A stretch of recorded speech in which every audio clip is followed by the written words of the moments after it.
Actually prevention is better then cure. এটা আমরা সবসময় যদি মানি তাহলে আমাদের অনেক ক্ষয়ক্ষতির হাত থেকে আমরা বেঁচে যাব।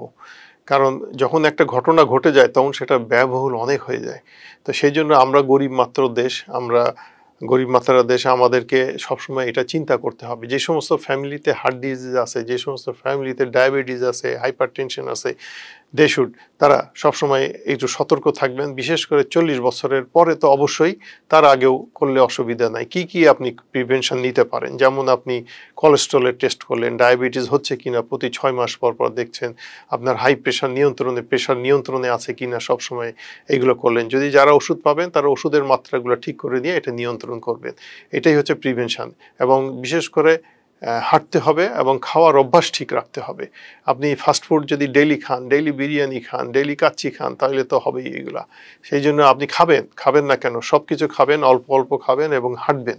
হাঁটলে যদি এটা বার্ন করে দিতে পারেন, পুরাই দিতে পারেন, তাহলে আপনার জন্য ক্ষতি হওয়ার সম্ভাবনা অনেক কমে যাবে। সেই জন্য আপনাকে কিভাবে হাঁটবেন সেটাও জানতে হবে।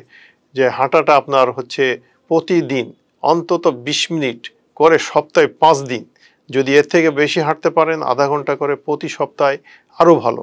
আপনি যত হাঁটবেন তত আপনার কাজগুলোটা এরকম হবে যে পরিশ্রমের মধ্যে কাজ হবে, এর ছাড়া, হাঁটা ছাড়া, এবং পরিশ্রম এবং টেনশন ফ্রি কাজ হতে হবে। যে জব আপনি এনজয় করবেন সেই জব করবেন। যে জবে আপনার টেনশন বেশি, আপনার অস্বস্তি করে, সেই জব না করাই ভালো।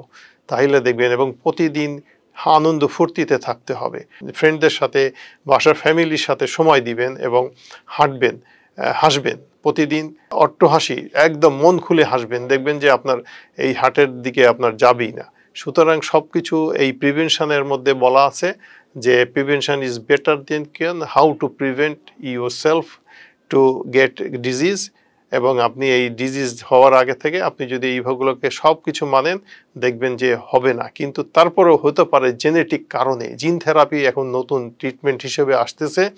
যাদের ফ্যামিলি বংশগত, তাদের জিন আছে, জিনের ডিফেক্ট আছে, সেইগুলো যদি জিন কারেকশন করে দেওয়া যায়, সেই ট্রিটমেন্টটা লেটেস্ট আসতেছে, ট্রাই করতেছে, এখনও এটা কোনো পুরোপুরি আসে নাই। তো আশা করি জিন থেরাপিতে মানুষ আর দেখা যাবে যে হার্ট ডিজিজ হবে না। কিন্তু যে নিয়মগুলো বলছি এটা সারা জীবন, সারা সময়ের জন্য, এটা এই প্রিভেনশন এইগুলো মেনে চললে আপনারা ভালো থাকবেন।